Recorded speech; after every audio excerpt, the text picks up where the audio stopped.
drastically. Hospital medicine, we're discharging sicker patients, we're seeing sicker patients, a lot more referees around, a lot more data collection. We have report cards.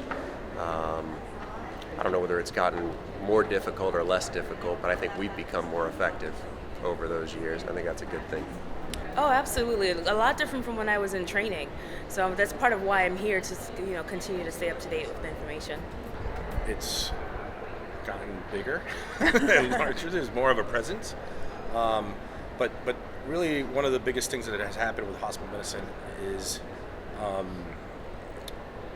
really combining with other service lines that are actually provided in the hospital with other. So companies are doing a lot more vertical integration, as they call it. So emergency medicine, hospital medicine, anesthesia, critical care medicine, and OB hospitalists, and we're actually providing hospital medicine across many different service lines at this point. And that's been the biggest change, in my opinion, over the last 15 years.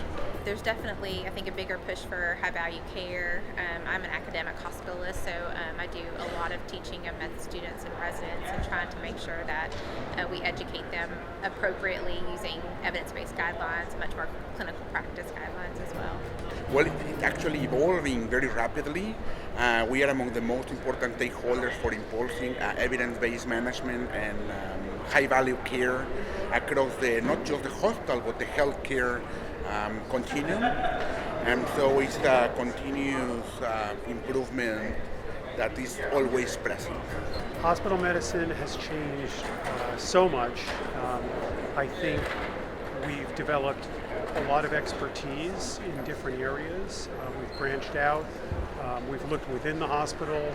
We're now looking more outside the hospital. I think there's just been continual growth, of course, in the number of hospitalists nationally, but also in the roles they play in the hospital and outside the hospital.